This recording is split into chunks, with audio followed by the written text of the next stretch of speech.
Hello everyone, welcome to my YouTube channel Shiksha with Shasha. मैं शिवानी सिंह एक बार फिर से आप सबके बीच एक बहुत ही इंटरेस्टिंग, बहुत ही beautiful, not beautiful but useful video लेकर फिर से आ गई हूँ। क्योंकि आई नो मैं थोड़ा लेट हूँ, बट ये वीडियो आपके लिए बिल्कुल भी लेट नहीं है, क्योंकि आप सब पढ़ने वाले स्टूडेंट्स हैं और पढ़ने वाले स्टूडेंट्स के लिए क्या दिन क्या रात, क्या साल क्या दूसरा साल। सो स्टार्ट करते हैं हमारा आज का वीडियो, जो कि है important for of Indian history. यही है ना इम्पॉर्टेंट? यस, चेक कर लेते हैं, क्योंकि ऑफकोर्स मैं कभी गलत नहीं होती, लेकिन चेक करने में क्या जाता है। So important for of Indian history, without wasting any time video start करते हैं। अच्छा, मैं आपको एक इंटरेस्टिंग फैक्ट बताती हूँ। ये वीडियो जो है मैं थर्ड टेक ले रही हूँ, इसका तीसरी बार रिकॉर्ड कर रही हूँ। पता नहीं मेरे साथ ऐसा क्यों हो रहा है, आई डोंट नो व्हाई। कि मैंने फर्स्ट टेक लिया, राइट, और फर्स्ट टेक पे मैंने 31 मिनट का वीडियो पूरा रिकॉर्ड किया। बहुत ही मज़ा आया, क्योंकि मैं वो फर्स्ट टेक था और मैं बहुत जोश में थी। मैंने पूरा वीडियो रिकॉर्ड किया, बट क्या उसमें आवाज़ ही नहीं आ रही थी। और सेकंड वीडियो में मैंने पूरा वीडियो रिकॉर्ड किया, ये वाला उससे भी लंबा था। I mean about 45 minutes. मैंने 45 मिनट्स फुल एक्सप्लेनेशन दिया, फुल डिटेल में, क्या गज़ब का पढ़ाया मैंने। और क्या मेरा फ़ोन स्विच ऑफ था उस टाइम पर। ये मेरा थर्ड टेक है एंड आई विश कि सब कुछ अच्छा हो। अच्छा ही होगा। अगर ये वीडियो अपलोड हो रहा है, आप देख रहे हैं, तो यानी अच्छा ही हुआ है। तो स्टार्ट करते हैं विदाउट वेस्टिंग एनी टाइम, क्योंकि मैंने मेरा टाइम बहुत वेस्ट कर लिया है। आपका टाइम नहीं वेस्ट होना चाहिए, इसलिए स्टार्ट करते हैं बैटल ऑफ पानीपत। ठीक है, अभी बैटल ऑफ पानीपत क्या है? ठीक है, सबसे पहला क्वेश्चन कि पानीपत ही क्यों? गंडक, कोशी, घाघरा, ब्ला ब्ला ब्ला क्यों नहीं, यानी पानीपत ही क्यों? तो इसके लिए मेरे पास बहुत अच्छा एग्जाम्पल है, जिससे आप बहुत अच्छा समझ पाएंगे, क्योंकि एग्जाम्पल्स आपको हमेशा बहुत अच्छा समझाते हैं। यानी कि एग्जाम्पल, अगर आप कोई चीज़ एग्जाम्पल लेकर समझते हैं, तो वो आपकी मेमोरी में बहुत ही लंबे टाइम तक रहती है। तो एक डायलॉग मुझे याद आ रहा है कि एक एग्जाम्पल की कीमत तुम क्या जानो स्टूडेंट बाबू, और मैं तुम्हें बताती हूँ। तो जैसा कि एग्जाम्पल लेते हैं कि हम लोग कहाँ रहते हैं, यूपी में। हम लोग, हो सकता है आप कहीं और रहते हो, लेकिन मैं यूपी में रहती हूँ, इसलिए मैं एग्जाम्पल लूँगी यूपी का। तो यूपी में हम लोग रहते हैं। अगर मान लो यूपी में, यहाँ लिख दूँ, यहाँ नहीं, यहाँ लिखती हूँ। अगर मान लो यूपी में कोई लड़ाई होती है, तो यूपी में कोई लड़ाई होती है तो हम क्या बोलेंगे? Battle of Uttar Pradesh, right. अगर यूपी के लखनऊ में कोई लड़ाई हो, तो यूपी के लखनऊ में कोई लड़ाई होगी तो हम बोलेंगे बैटल ऑफ लखनऊ। अगर लखनऊ के हजरतगंज में कोई लड़ाई हो, तो हम बोलेंगे बैटल ऑफ हजरतगंज, राइट। तो ऐसा ही इंडिया, जो कि बहुत बड़ा है, उसमें एक जगह है पानीपत। कहाँ है, किस दिशा में है, किस नक्शे में है, इससे हमको कोई लेना देना नहीं है। हमारा काम सिर्फ इस बात से बन जाता है कि बैटल ऑफ पानीपत क्या है। तो पानीपत बेसिकली एक जगह है।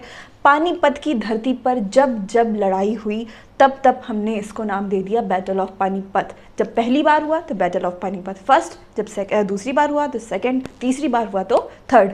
यानी कि चाहे बाबर लड़ें, चाहे अकबर लड़ें, चाहे मोहम्मद शाह अब्दाली लड़ें, अगर ये पानीपत की धरती पर लड़ाई लड़ रहे हैं, इसीलिए इनको नाम दिया गया बैटल ऑफ पानीपत। ठीक है, इज इट क्लियर?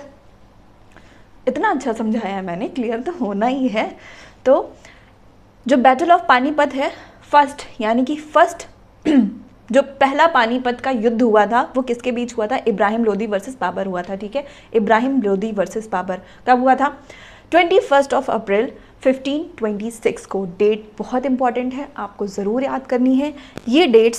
सिर्फ यही डेट्स आपको याद करनी है, यानी कि डेट्स में भी ज़्यादा इंपॉर्टेंट ईयर है। यानी आप ईयर याद कर लो, डेट उतनी भी इंपॉर्टेंट नहीं है, क्योंकि सबसे ज़्यादा जो पूछता है वो ईयर पूछता है, फिर डेट पूछता है। ठीक है, तो अगर आप ईयर याद कर लेते हो, तो जैसे मान लो दिया है 21 अप्रैल 1526 और दिया है 1527, तो आपको ईयर याद है ना। अभी डेट 22 दे दे, यहाँ पर कुछ भी दे दे, आपको ईयर याद है ना। तो ईयर से तो वैसे ही क्लियर हो जाएगा आपका आंसर, ज़्यादा करेक्ट होने के चांसेस हो जाते हैं। तो ईयर और डेट में भी ज़्यादा इंपॉर्टेंट ईयर है, फिर आप डेट पर जाएंगे। ये पार्ट बहुत इंपॉर्टेंट है ईयर के लिए। इसको आपको बस, ये मैंने अच्छा लगने के लिए लिख दिया, आपको बिल्कुल भी याद करने की ज़रूरत नहीं है। क्यों नहीं याद करना है, ये मैं आपको बाद में बताऊँगी, आपको बाद में समझ में भी आएगा। पहले ये सॉरी क्लियर कर लेते हैं कि पहला जो पानीपत की पहली लड़ाई हुई नहीं, यानी बैटल ऑफ पानीपत फर्स्ट किसके बीच हुआ, तो इब्राहिम लोदी वर्सेस बाबर हुआ। कब हुआ? 21 अप्रैल 1526 को हुआ। सेकेंड जो हुआ वो हेमू वर्सेस अकबर हुआ। कब हुआ? 5 नवंबर 1556, यानी 5 नवंबर 1556 को हुआ। कौन हारा कौन जीता ये देख लेते हैं। इसमें जो है कौन हारा बताओ, इब्राहिम लोदी हारा कि बाबर हारा? आप मुझे बताओ कमेंट सेक्शन में, मुझे आंसर चाहिए। हालांकि जब तक आप आंसर देंगे आपको आंसर मिल चुका होगा। इसमें जो है हेमू हारे थे, अकबर जीत गए थे, इसमें बाबर जीत गए थे, और इसमें जीत गए थे मोहम्मद शाह अब्दाली और मराठा एम्पायर हार गया था। यानी कि इब्राहिम लोदी हारे, किससे हारे? बाबर से, बाबर जीत गया। ठीक है, पहला पानीपत बाबर जीता, दूसरा पानीपत अकबर जीता, अकबर के बाद बाबर के बाद अकबर आ गया, और तीसरा पानीपत जीता जो कि अफगान से आया था मोहम्मद शाह अब्दाली। और यहाँ पर कौन था अपोजिशन में हारने वाला? मराठा एम्पायर था। मराठा एम्पायर, आपने वो फिल्म देखी होगी जो कि बैटल ऑफ पानीपत 3 पे बनी है, अभी जल्दी आई है। अरे वही जिसमें श्रीदेवी का बेटा है, सोनम कपूर का भाई है, मलाइका अरोड़ा खान का बॉयफ्रेंड है। ओके लिव इट, मुझे नाम नहीं याद आ रहा। तो ये उसी पानीपत की बात हो रही है जिस पर फिल्म बनी है। तो उसमें मराठा एम्पायर हार गया था। किससे हारा था? मोहम्मद शाह अब्दाली से हारा था। कब हारा था? 14 जनवरी 1761 को। ठीक है, हेमू किससे हारा था? अकबर से हारा था। कब हारा था? 5 नवंबर 1556 में हारा था। इब्राहिम लोदी किससे हारा था? बाबर से हारा था। कब हारा था? 21 अप्रैल 1526। और ये तीनों लड़ाइयाँ किसकी हैं? बैटल ऑफ पानीपत हैं। First, second, third. First Babar, second Akbar और थर्ड मोहम्मद शाह अब्दाली। ठीक है, ये लोग जीत जाते हैं। और हेमू कौन थे?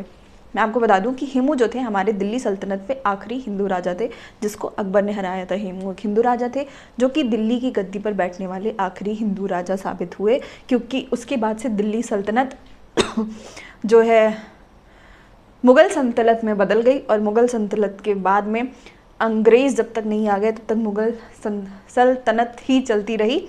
तो ठीक है, हमारा बैटल ऑफ पानीपत क्लियर हो जाता है। अब आते हैं हम बैटल ऑफ तराइन पे। बैटल ऑफ तराइन में हम सबसे पहले पढ़ेंगे गौरी वर्सेस पृथ्वीराज। इसमें दो युद्ध हुए थे वो तो पृथ्वीराज ने ही लड़े थे। ठीक है, 2 तराइन का एक अलग हम पढ़ेंगे। तो पहला हुआ था 1191 में, और अगले ही साल 1192 में दूसरा हुआ। तो पहला गौरी वर्सेस पृथ्वीराज होता है, दूसरा भी गौरी वर्सेस पृथ्वीराज होता है। पहले में गौरी हार जाता है और पृथ्वीराज जीत जाते हैं और दे देते हैं गौरी को जीवन दान। दूसरे में गौरी फिर से आता है और गौरी पृथ्वीराज को हरा देता है।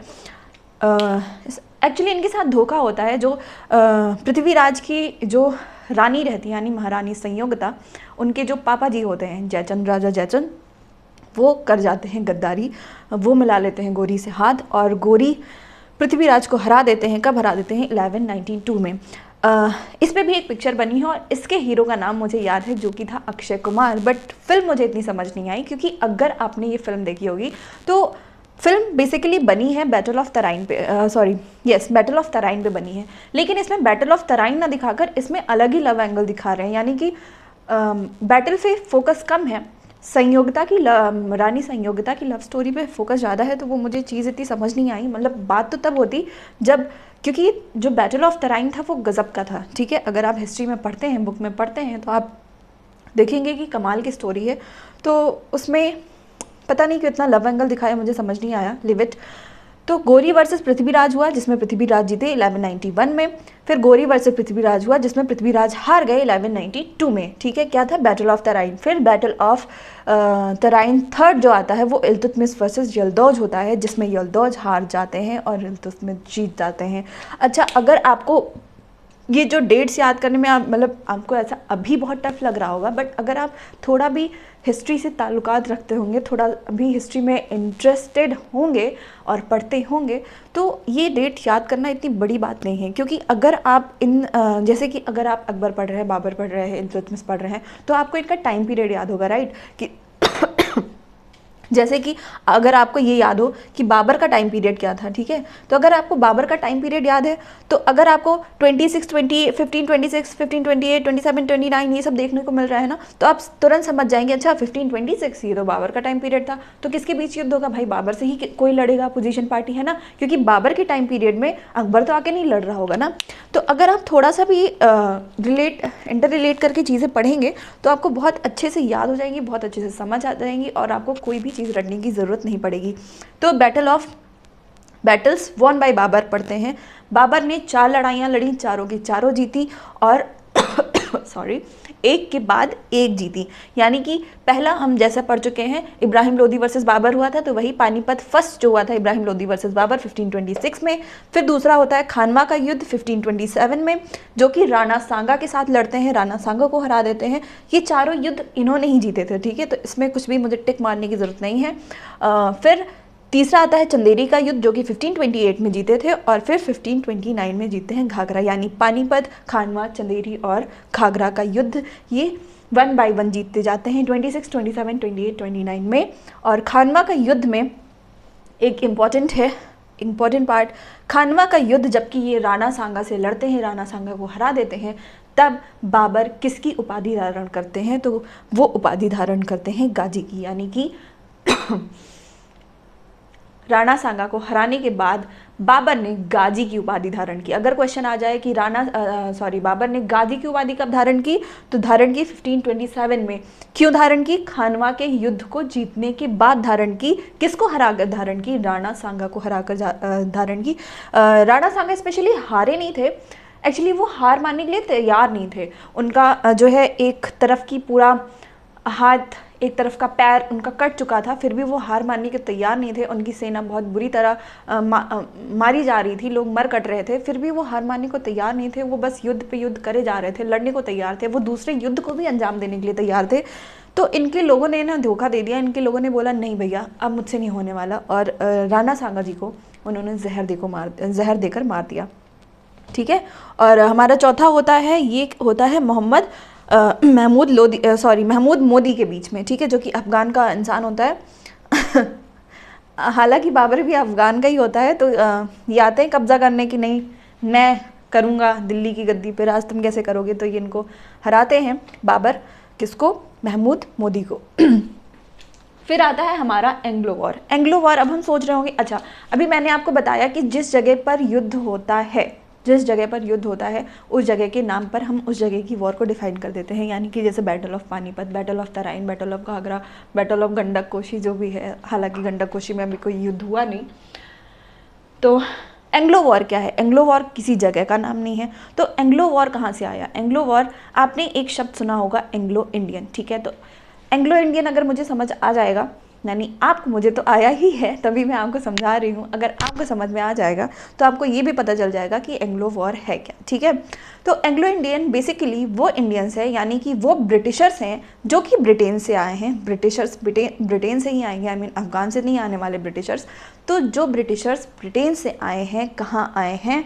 इंडिया में आए हैं। किस लिए आए हैं? ट्रेड या ऑक्यूपेशन के लिए आए थे, थे, और वो इंडिया में ही आकर बस गए, अपने हाथ पांव फैलाने लगे। हाथ पांव फैलाने का मतलब ये ऐसे हाथ पांव फैलाना नहीं होता है। हाथ पांव फैलाना मतलब वो अपने ट्रेड को, अपने ऑक्यूपेशन को फैलाते चले गए, यानी एरिया ऑक्यूपाई करते चले गए, कवर करते चले गए, अपनी पावर बढ़ाते चले गए और यहीं पर ही रहने लगे, और अब उल्टा हमें ही भगाने पर आ गए। तो ऐसे इंडियंस को एंग्लो इंडियंस बोलते हैं, जो कि ब्रिटेन से आए, इंडिया में आए थे ऑक्यूपेशन और ट्रेड करने, लेकिन अब यहीं रहने लगे हैं। तो जब एंग्लो इंडियंस ने किसी वॉर को अंजाम दिया, किसी बैटल को, किसी युद्ध को अंजाम दिया, तो हमने उसको बोला एंग्लो वॉर, ठीक है। अब ये एंग्लो वॉर, जैसे कि हमारा इंडिया आपको पता है बहुत बड़ा है, ठीक है,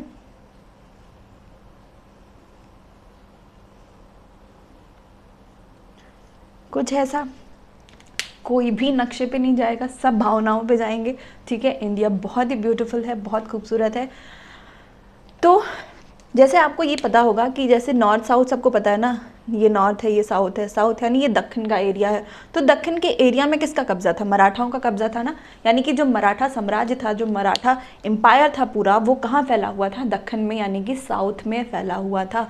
तो साउथ में फैला हुआ था, तो यानी जब ये एंग्लो इंडियंस जब इनसे मराठाओं से लड़ने के लिए दक्खन आए, तो हमने उस वॉर को क्या दे दिया? एंग्लो को हम हिंदी में आंगल बोलते हैं, ठीक है। तो आंगल मराठा युद्ध दे दिया। जब मैसूर से लड़े तो आंगल मैसूर युद्ध, आंगल सिख, आंगल अफगान युद्ध, ऐसे पढ़ा हमारा एंग्लो वॉर। इसीलिए इसकी कैटेगरीज हैं, क्योंकि जैसे यहाँ पंजाब एरिया है तो यहाँ सिख रह रहे हैं, जब सिखों से जाके लड़े तो एंग्लो सिख वॉर हो गया, जब अफगान से लड़े तो एंग्लो अफगान वॉर हो गया, है ना। तो ऐसे ही हमारा ये लिस्ट बन के तैयार हुआ। तो आंगल मराठा युद्ध कितनी बार हुआ? 3 बार हुआ। आंगल मैसूर युद्ध कितनी बार हुआ? 4 बार हुआ। सबसे ज़्यादा मैसूर युद्ध ही हुआ है, 4 बार। फिर एंग्लो सिख वॉर कब हुआ? 2 बार हुआ, सबसे कम ये हुआ। फिर एंग्लो अफगान वॉर कब हुआ? ये हुआ 3 बार, ठीक है। अभी इसमें इसकी डेट इंपॉर्टेंट क्यों नहीं थी? मैंने आपको बताया था इसकी डेट इंपॉर्टेंट इसलिए नहीं है क्योंकि ये आप देख रहे होंगे, ये डेट कोई एग्जैक्ट डेट नहीं है कि जैसे 1775 में ही हुआ, ऐसा नहीं है। ये 1775 से लेके 82 तक चला, यानी कि 4-5 साल चल रहा है, 6 साल चल रहा है, 7 साल चल रहा है, कभी 10 साल चल रहा है। तो फिर ऐसे डेट एग्जामिनर बहुत कम देता है एग्जाम्स में, यानी कि इस डेट में क्या है? एक इंटरवल है, यानी कि ये सिर्फ एक दिन की बात नहीं है, ये सालों साल चल रहा है। ये एक वॉर ना होकर बेसिकली ये एक विद्रोह है। विद्रोह कैसा? मैं आपको बताती हूँ कि जैसे हमारे गांव में होती है हमारी ज़मीनें, राइट। हमारे गांव में क्या होती है? ज़मीन, और हर ज़मीन के बगल एक पड़ोसी की ज़मीन होती है, ठीक है। ये मेरी ज़मीन, ये मेरे पड़ोसी की ज़मीन। मेरे पड़ोसी ने यहाँ लाइन खींच ली, ठीक है, यानी डिवाइडेशन तो यहाँ तक था। इसने बोला कि नहीं, ये नहीं, यहाँ कब्जा कर लिया। हमने देखा, हमने इसको मिटा के इसके यहाँ कब्जा कर लिया, है ना। तो यही चीज़ ये लोग कर रहे थे। बेसिकली ये एक विद्रोह था, यानी कि मराठाओं का साम्राज्य यहाँ तक था, तो एंग्लो इंडियंस आए, यहाँ पर लाइन खींच दी, यहाँ तक ले लिया, उनका साम्राज्य हासिल कर लिया, लड़के मार के, जो भी करके। फिर मराठाज आए, बोले कि नहीं, हमने इनका ले लिया थोड़ा सा, है ना। तो ये एक बेसिकली विद्रोह चल रहा था। फिर जब विद्रोह हो रहा है, अब जैसे कि मान लो ये मराठा घुस आए, एंग्लो इंडियंस के जोन में चले आए, तो एंग्लो इंडियंस क्या करेंगे? अब ये करेंगे एक ट्रीटी, यानी एक संधि करेंगे कि भैया ऐसा करते हैं ना, तुम्हारी वाली ना मेरी वाली, है ना। जैसे बार्गेनिंग करते हैं हम लोग ना तुम्हारी वाली ना मेरी वाली, क्या करो कि तुम ये लाइन तो यहीं रहने दो, यानी ये लाइन यहीं रहने दो, और इतना पार्ट ये तुम ले लो, है ना। ऐसा कुछ, इसको क्या बोलते हैं? ट्रीटी, यानी संधि बोलते हैं। मैं यहाँ पे खेत का एग्जांपल दे रही हूँ, बट ये एक्चुअल में खेत ना देकर ये किला, घोड़े, हाथी, जो भी अपनी पावर, अपना अधिकार क्षेत्र, इन सब चीज़ों के लिए संधि होती थी। तो ये जो एंग्लो वॉर है वो बेसिकली इज़ ऑल अबाउट संधि। संधि से ही रिलेटेड क्वेश्चन आएगा, जैसे आपसे पूछ लेगा कि सलबाई की संधि कब हुई थी, बसीन की संधि कब हुई थी, है ना। या फिर सलबाई की संधि किसके बीच हुई थी? तो मराठा और जो है ईस्ट इंडिया कंपनी के बीच हुई थी। बसीन की संधि भी किसके बीच हुई थी? मराठा और ईस्ट इंडिया कंपनी के बीच हुई थी, ठीक है। तो जब पहले आंग्ल मराठा युद्ध में सलबाई की संधि होती है, दूसरे आंग्ल मराठा युद्ध में बसीन की संधि होती है, तीसरे आंग्ल मराठा युद्ध में मंदसर की संधि होती है।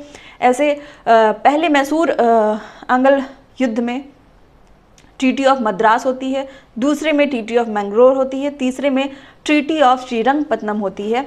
ऐसे ही चौथे में सिख में जब आंग्ल मराठा सिख वॉर होता है, तो फिर पहले में बहरावल की संधि होती है, और दूसरे में कोई ऐसी स्पेशल संधि थी नहीं जिसका मैं नाम लिखूं, कोई ऐसा इंपॉर्टेंट मुझे लगा नहीं। जब अफ़गान से लड़ाई होती है, तो अफ़गान से एक होती है चिपटाइट की संधि होती है, और एक होती है पेशावर और गंडक की संधि होती है, और थर्ड में होती है रावलपिंडी की संधि है।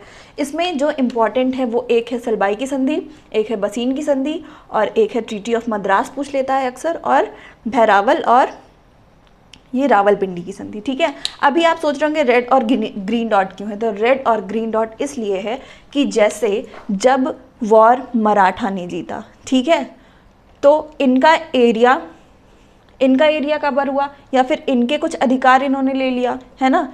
तो मराठा जीता तो किसके अधिकार लेगा? ईस्ट इंडिया कंपनी से कुछ अधिकार ले लेगा, तो इसीलिए ग्रीन डॉट है। जब मराठा हार गया तो ईस्ट इंडिया कंपनी ने इनके कुछ अधिकार ले लिए, इसलिए ये रेड डॉट है। ठीक है, तो बस एक डिफरेंस क्रिएट करने के लिए मैंने ये डॉट लगा दिए कि आपको इजीली से पता चल जाए कि जब सलबाई की संधि हुई तो यानी मराठाओं ने जीता, और संधि किससे की? ईस्ट इंडिया कंपनी से, क्योंकि Anglo Indians is all about east India company. East India company के ज़रिए ही ब्रिटिशर्स हमारे देश में घुसे थे और फिर 150 साल तक राज करते चले गए।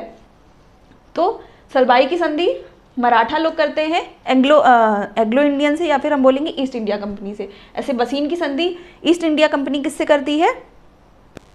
मराठा लोगों से। ठीक है, ऐसे ही अफगान आप देखो कि सिख तो कुछ नहीं जीता था, मैसूर की भी सारी संधियाँ ईस्ट इंडिया कंपनी ने की थी, इन लोगों ने कुछ नहीं की थी। अफगान में आप देख सकते हैं अफगान ने 2 संधियाँ ईस्ट इंडिया कंपनी से की, और ईस्ट इंडिया कंपनी ने अफगान से सिर्फ एक ही संधि की थी, तो की थी पेशावर या गढ़मक की संधि क्योंकि ये मेरा थर्ड टेक है, इसलिए बहुत ज़्यादा लेफ्ट ट्विस्टिंग हो रही है, बहुत ज़्यादा परेशान हो चुकी हूँ मैं, बट यस आप लोगों के लिए कुछ भी। ठीक है, अब क्या करते हैं, ये हमारा पूरा एक स्ट्रक्चर प्रिपेयर हो चुका है। हम पूरा एक जो कैटेगरी हमने बनाई थी वो सब कुछ पढ़ लिया है। अब कुछ वॉर ऐसे हैं जो कि फुटकर है, जैसे कि नोट गिनने के बाद कुछ फुटकर सिक्के बच जाते हैं ना, फुटकर नोट होती है, वैसे कुछ फुटकर वॉर भी है मेरे पास, जैसे कि हल्दी घाटी का युद्ध, प्लासी का युद्ध, बक्सर का युद्ध, चौसा का युद्ध। तो ये सारे वॉर जो हैं इनको मैं किसी कैटेगरी में नहीं रख सकती थी, क्योंकि जैसे हल्दी घाटी का युद्ध हुआ एक ही बार हुआ, एक ही जन के बीच हुआ है ना, जैसे बक्सर प्लासी का युद्ध हुआ एक ही बार हुआ, तो इसको मैं किस कैटेगरी में रखूँ? ठीक है, तो इसको हम सेपरेट से ही पढ़ेंगे। तो ये बस यही चाह रहे हैं, हल्दी घाटी का युद्ध किसके बीच हुआ? महाराणा प्रताप वर्सेस अकबर हुआ, जो कि हुआ 1556 में।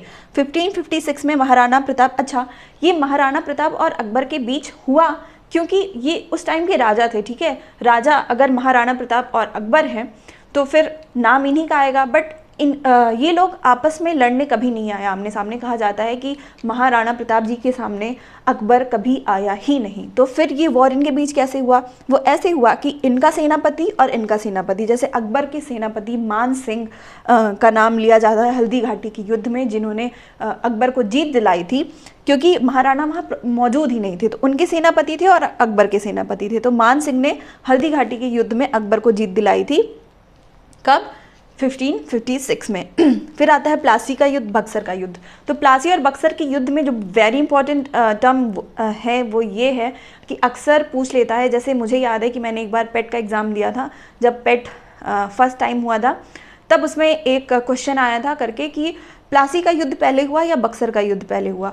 तो इसके लिए जवाब यहाँ है कि प्लासी का युद्ध। अच्छा, इसके लिए मेरे पास एक ट्रिक है, हमको ABCD पता है ना, ABCD JK L M N O P T, ठीक है, P बाद में आया लेकिन प्लासी का युद्ध पहले हुआ। ऐसे B पहले आता है लेकिन प्लासी का युद्ध बाद में होता है। अब ये सोचो कि ट्रिक कैसे हुआ, तो जस्ट अपोजिट। ठीक है, B पहले युद्ध बाद में, P पहले युद्ध P बाद में युद्ध पहले।